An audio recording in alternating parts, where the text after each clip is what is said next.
Hello प्यारे बच्चों, आज हम पढ़ेंगे कि आयनिक बंध क्या होते हैं, आयनिक कंपाउंड क्या होते हैं, लैटिस एनर्जी क्या होती है अर्थात चालक ऊर्जा क्या होती है। बहुत कुछ जानने वाले हैं इस छोटे से लेक्चर में। तो चलिए लेक्चर स्टार्ट करते हैं। तो बेटा हेडिंग है अपनी आयनिक बॉन्ड। इसको हम हिंदी में कहते हैं आयनिक आबंध या आयनिक बंध, ठीक है, या विद्युत संयोजी बंध या विद्युत संयोजी आबंध।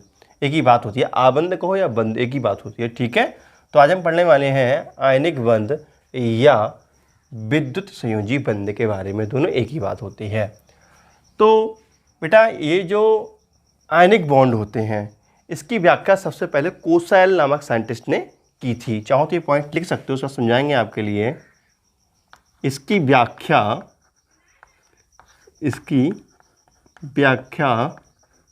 सबसे पहले कोसेल नामक वैज्ञानिक ने की थी, ठीक है बेटा, वैज्ञानिक ने की थी। अच्छा जी, ये आयनिक बंध बनते कैसे हैं? ये बनते हैं इलेक्ट्रॉनों के ट्रांसफर से या इलेक्ट्रॉनों के आदान प्रदान से, ठीक है। तो देखते हैं बेटा, जैसे कि मान लीजिए ए एंड बी, ये दो एटम है। तो अगर मान लीजिए बी के लिए एक ज़रूरत है एटम की, तो ये किसी कारणवश ये इलेक्ट्रॉन इसको ट्रांसफ़र करता है। एक इलेक्ट्रॉन यहाँ पे ये ट्रांसफ़र करता है, ठीक है। देखो कंडीशन क्या होती है, तब ये बन जाता है ए पॉजिटिव एंड बी नेगेटिव। इनके बीच में बेटा एक अट्रैक्शन फोर्स लगता है, ये बी नेगेटिव, इनके बीच में एक आकर्षण बल लगता है। और मैं आपको बता दूं, जो आयनों के बीच लगने वाला आकर्षण बल होता है उसे बोलते हैं विद्युत स्थैतिक आकर्षण बल, ठीक है। आयनों के बीच या आवेशों के बीच लगने वाले बल को विद्युत स्थैतिक आकर्षण बल कहते हैं, ठीक है। कौन सा बल लगता है इनके बीच में? ये एक दूसरे को, दो प्लस और माइनस की चीज़ एक दूसरे के लिए आकर्षित करती है, एक दूसरे को क्या करते हैं, ये आकर्षित करते हैं। तो ये आकर्षण बल है, ठीक है। यहाँ पर जो आकर्षण बल है, ये जो आकर्षण बल है, इस आकर्षण बल का एक स्पेशल नाम है, इसको बोलते हैं विद्युत स्थैतिक आकर्षण बल, ठीक है। आयनों के बीच लगने वाले बल को विद्युत स्थैतिक आकर्षण बल कहते हैं और ये बल बहुत मजबूत होता है, ठीक है। और इसे ही हम आयनिक बॉन्ड कहते हैं या विद्युत संयोजी बंध कहते हैं। इसे ही हम क्या कहते हैं बेटा? आयनिक बंध कहते हैं, ठीक है। ये आपस में मिल जाते हैं और बन जाता है अपना ए बी मॉलिक्यूल, ठीक है। बात समझ में आ रही है बेटा? तो आयनिक बॉन्ड की परिभाषा क्या हो जाएगी? आयनिक बॉन्ड की परिभाषा ये हो जाएगी, दो आयनों के बीच में, ठीक है, या विपरीत आयनों के बीच में लगने वाले विद्युत स्थैतिक आकर्षण बल को आयनिक बंध कहते हैं, ठीक है बेटा। तो इसकी परिभाषा हो जाएगी बेटा, इसकी परिभाषा हो जाएगी विपरीत आयनों के मध्य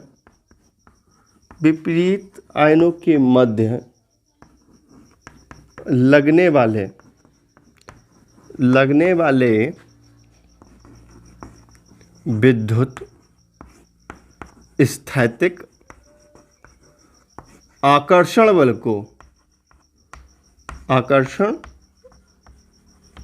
बल को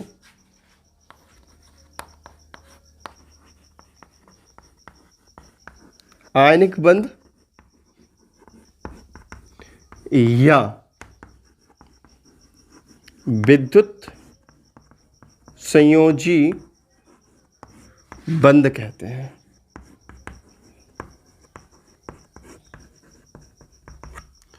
ठीक है बेटा। ये परिभाषा आपके लिए बहुत इंपॉर्टेंट है क्योंकि ऑब्जेक्टिव में पूछा जाता है। आयनों के बीच लगने वाला बल होता है विद्युत स्थैतिक आकर्षण बल, बहुत सारे बल लगे होते हैं, तो वहाँ पे ये आंसर हो जाता है। तो ये चीज़ बहुत ही इम्पोर्टेंट है, इसको अंडरलाइन रखना, इसलिए मैंने आपको परिभाषा लिखवाई है। इसकी परिभाषा बहुत सिंपल में दे सकता हूँ मैं। ये भी मैं लिख सकता था कि विपरीत आयनों के बीच लगने वाले आकर्षण बल को, मैं ये भी लिख सकता था बेटा, विपरीत आयनों के बीच लगने वाले आकर्षण बल को हम आयनिक बंध कहते हैं। ये भी लिखवा सकता था मैं, ठीक है। काम चाहो परिभाषा, लेकिन अच्छी परिभाषा यही है जहाँ से हम काफ़ी चीज़ें क्लियर कर सकते हैं, ठीक है। अब बात करते हैं क्या इसकी परिभाषा और भी कोई दे सकते हैं, ठीक है। तो हम परिभाषा ऐसे दे सकते हैं बेटा, इलेक्ट्रॉन के ट्रांसफर से बनने वाले बंध को हम आयनिक बंध कहते हैं, क्योंकि यहाँ देखो इलेक्ट्रॉन का ट्रांसफर हुआ है, ठीक है बेटा। अथवा अगर दूसरी परिभाषा लिख सकते हो, लेकिन सबसे अच्छी परिभाषा यही है, मैं लिख चुका हूँ आपके लिए, ठीक है। लिख सकते हो, इलेक्ट्रॉन के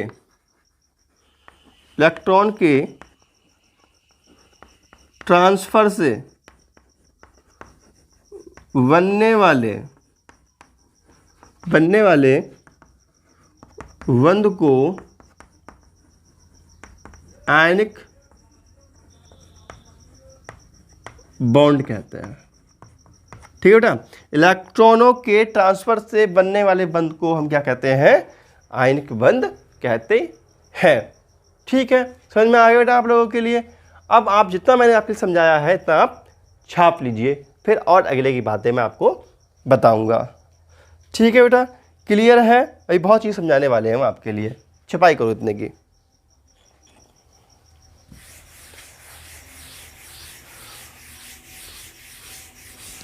तूने जिंदगी संवारी मुझको गले लगा के, बैठा दिया फलक पे मुझे खाक से उठा के, यारा तेरी यारी को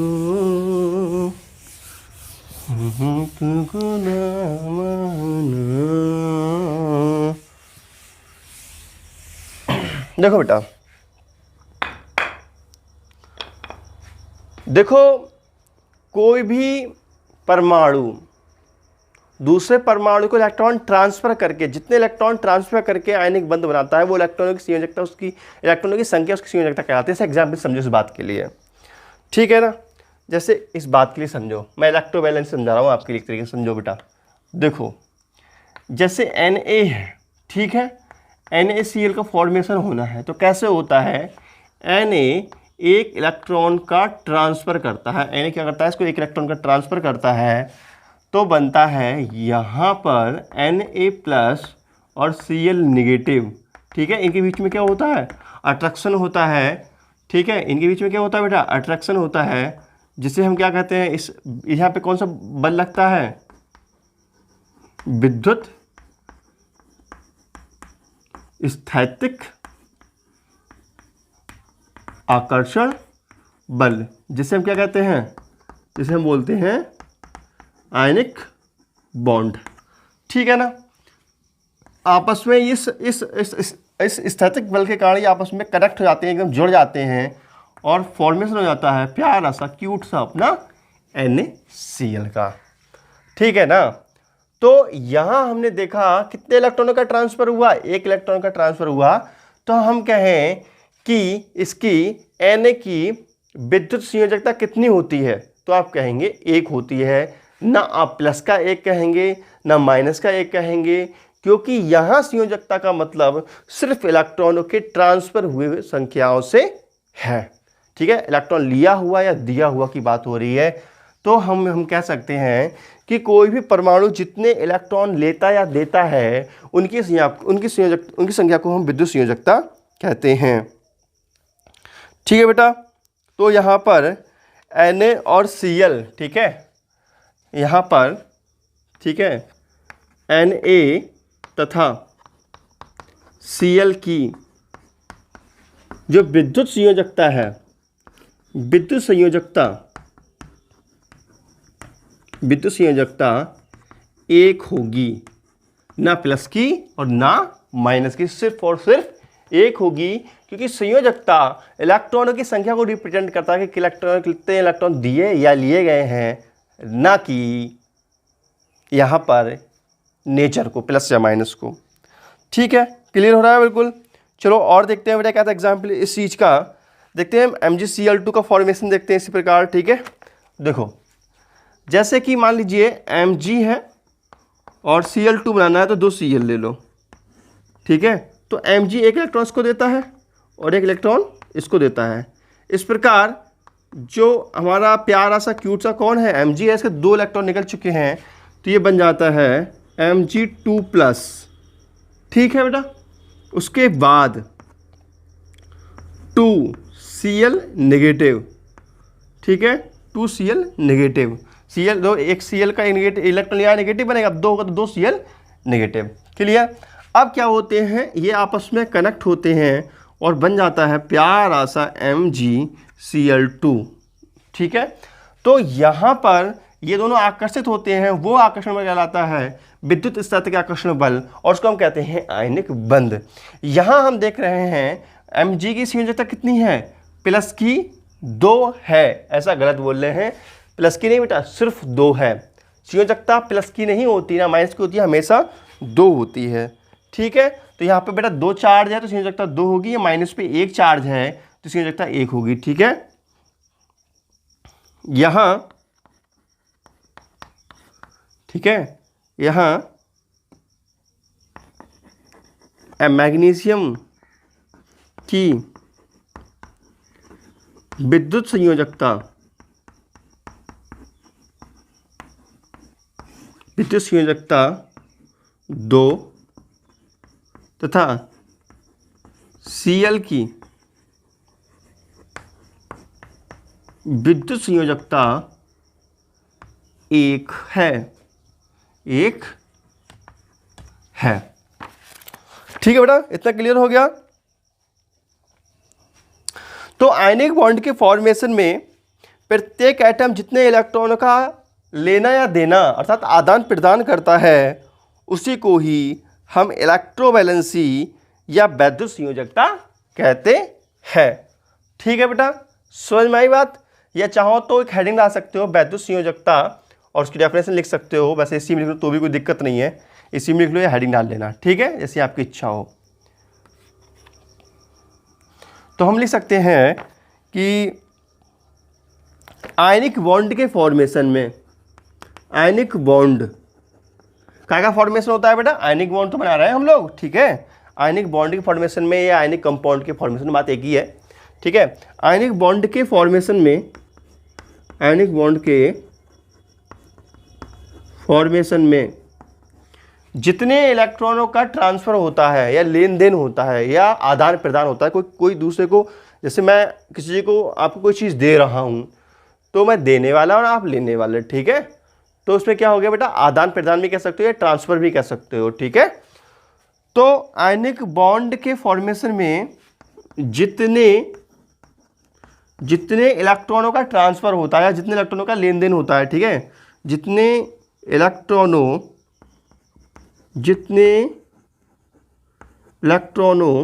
ठीक है, या जितने इलेक्ट्रॉन्स का आदान प्रदान होता है, आदान प्रदान, जितने इलेक्ट्रॉन का आदान प्रदान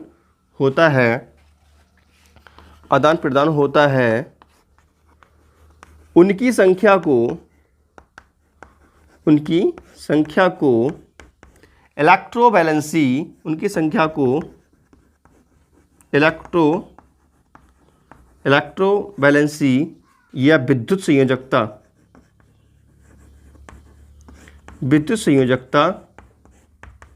कहते हैं।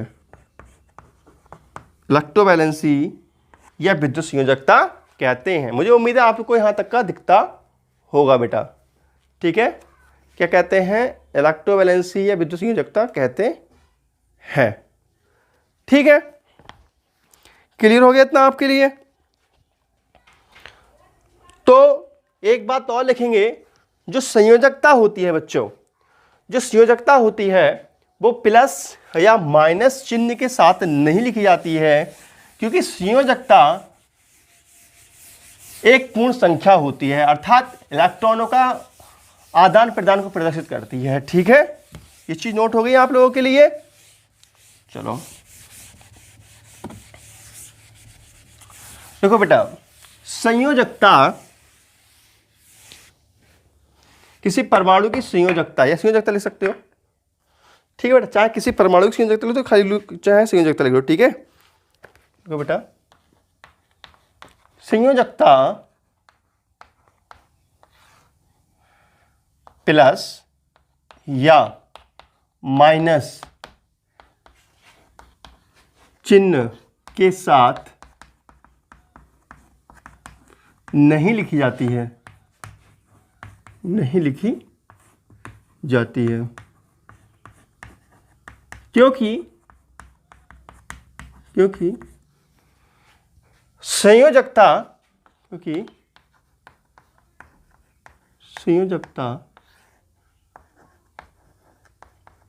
इलेक्ट्रॉनों की संख्या होती है, ठीक है। खाली क्योंकि फुकी मत को बस नहीं लिखी जाती है, ठीक है, इतना ही रही है। क्योंकि लिखने चाहो लिख सकते हो, क्योंकि संयोजकता इलेक्ट्रॉनों की संख्या होती है जो कि हमेशा पूर्णांक रूप में होती है।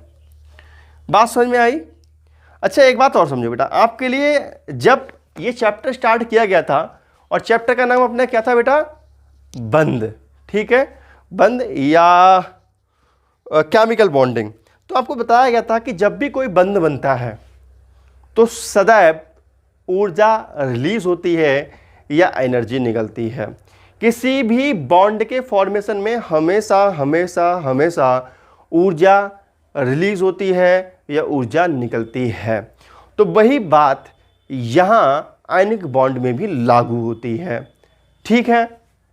आपको लिखवाया गया था बेटा, आपको लिखवाया गया था कि सदैव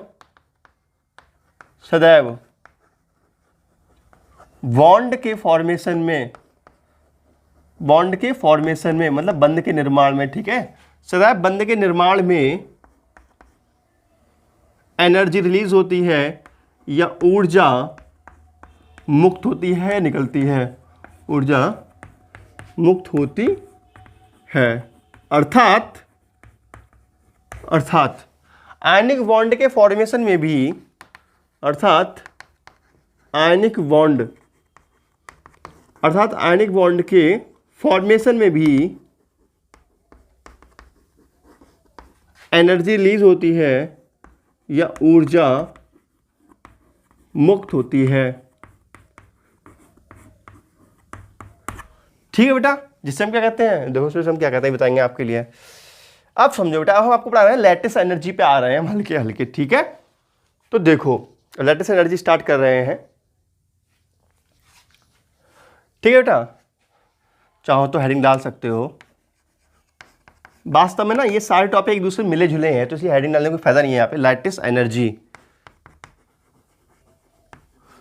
एनर्जी, जालक ऊर्जा, कंप्यूटर से बहुत क्वेश्चन आते हैं इन चीज़ों पे, क्वेश्चन कराएंगा तो पता लगेगा। जालक ऊर्जा, ठीक है बेटा। तो आपको बताया जा रहा है सदैव बॉन्ड के फॉर्मेशन में ऊर्जा मुक्त होती है, अर्थात जब भी आयनिक बंध बनता है तो ऊर्जा मुक्त होती है। बात समझ में आ रही है आपके बेटा?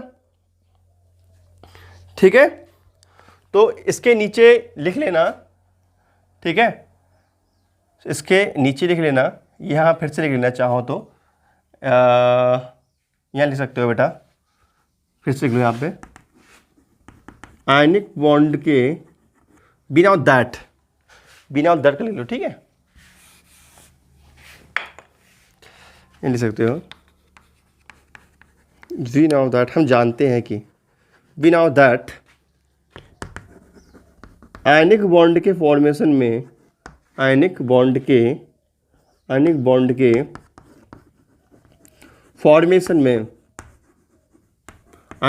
फॉर्मेशन में ऊर्जा मुक्त होती है या ऊर्जा निकलती है, ऊर्जा मुक्त होती है या ऊर्जा रिलीज होती है।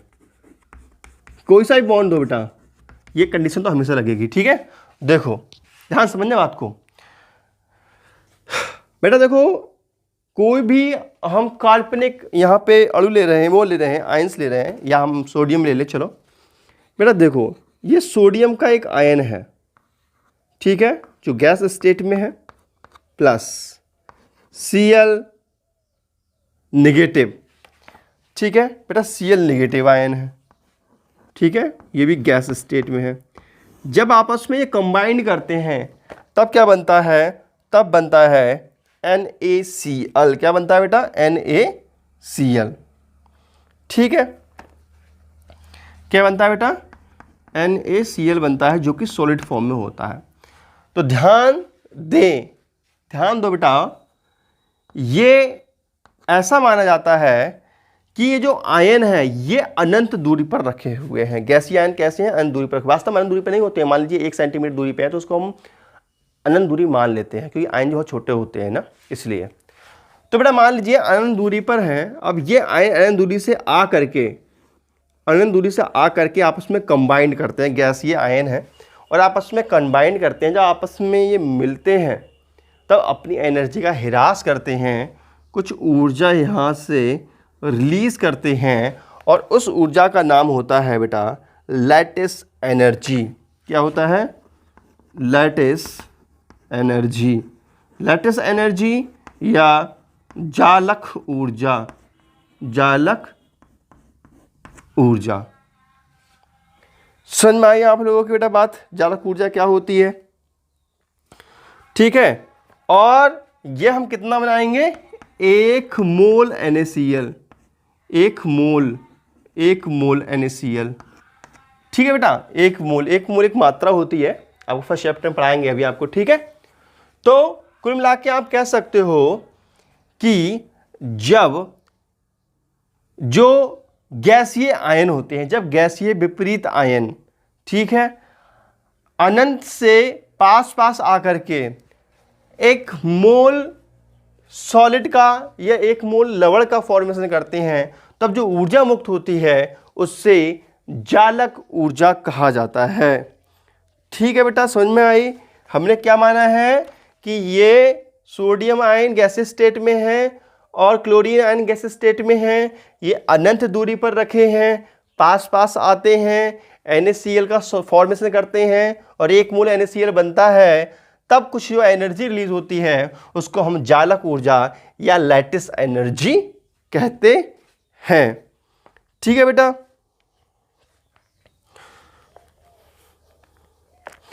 तो इसकी परिभाषा लिख सकते हो बेटा, इसकी परिभाषा लिख सकते हो इसकी, अनंत दूरी पर रखे, ठीक है, अनंत दूरी पर रखे गैसीय आयनों, अनंत दूरी पर रखे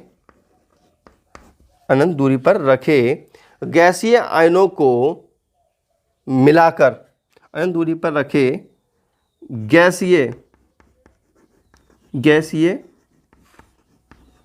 आयनों को मिलाकर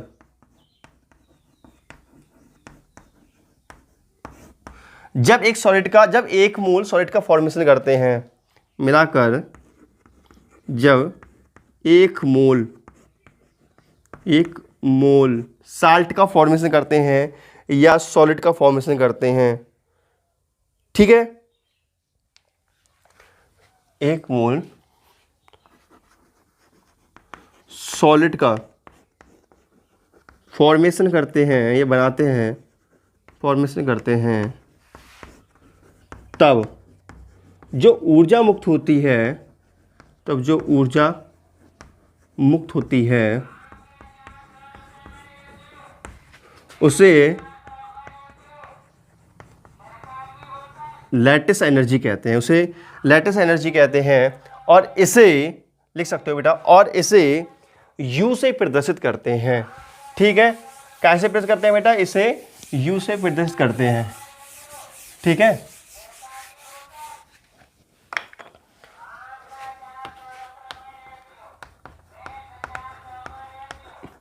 लैटिस एनर्जी को